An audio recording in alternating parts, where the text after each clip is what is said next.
Heading back to the Atlas, I hoped it had stopped its crying. At least then, we might be able to work out what's going on with the planets. You never know, this could be a clue to whatever is hurting the Atlas. As I make my way toward the interface, I swear I can hear it sobbing. This thing really needs to get up. After some heated words, and an argument that seemed to last forever, the Atlas said it did know a lifeform that might be able to help. The Atlas said that although the lifeform was a brilliant mind, it didn't hold out much hope for any quick answers, but agreed to make a call.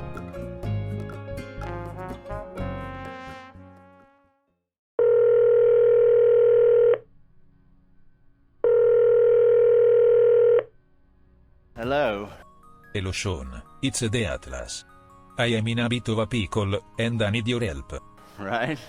See, I think I am dying, and although this traveler is trying to help me, he need to know why planets are not appearing how they are meant to be. Shit.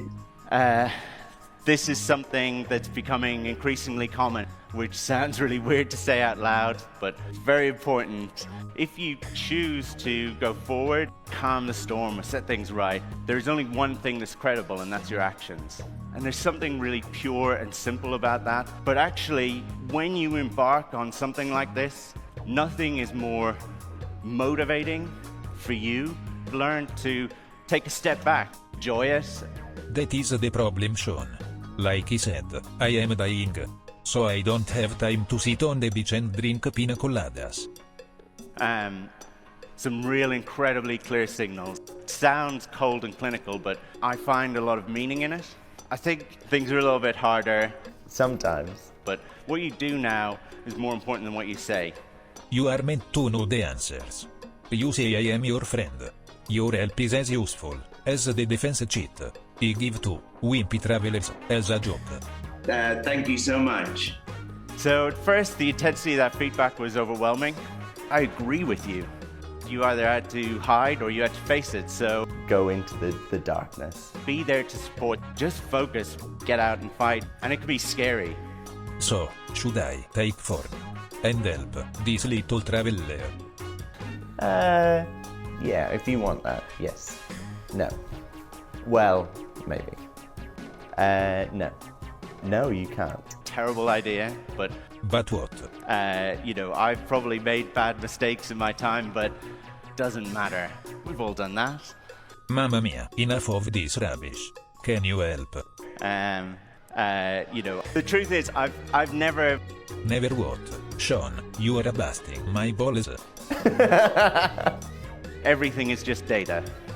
That I can fix. The universe is somewhere where anything could exist. Try to enjoy that journey as a whole.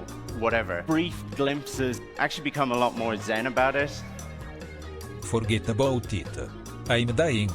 There must be something else. Well, The second thing that, why do we, it always requires, shit.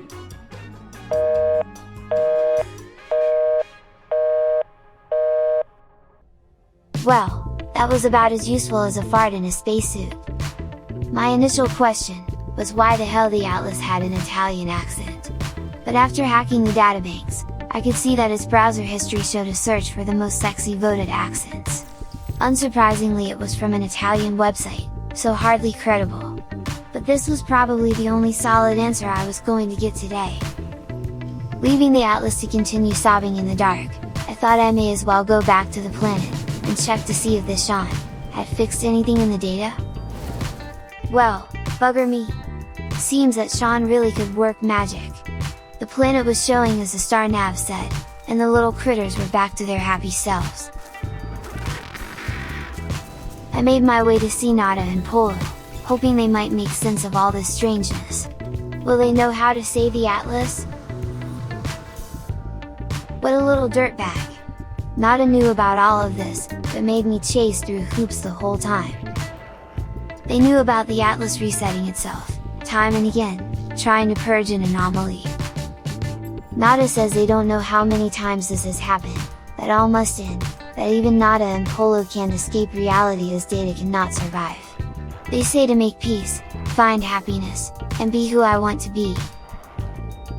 Checking in with Polo, I ask about the simulation, but Polo tells me to not talk about it. As far as they are concerned, they're anomalous, and have an amazing anomaly station. Although they are not like me, I am their friend, and Polo assures me they will always be there for me, no matter the danger, or cost. I ask about portals, but Polo says they are just devices, learn to understand them, and appreciate the universe. Jumping back in my ship, I head out. I need to locate a hollow terminus, to broadcast a warning to other travelers about the Atlas, and the time we have remaining. Quickly arriving, I reach the top and interact with the terminal. A series of network failures and the number 16 are displaying on the screen. I must do what I can, I must tell the others what I have learned. Finishing my message, I wonder how much is left to discover, how much beauty might be lost. Suppose I'd better get back to base, and break the news of the impending doom, to the bunch of loons that have followed me. Think a well-earned peanut butter Sonny could also be on the cards.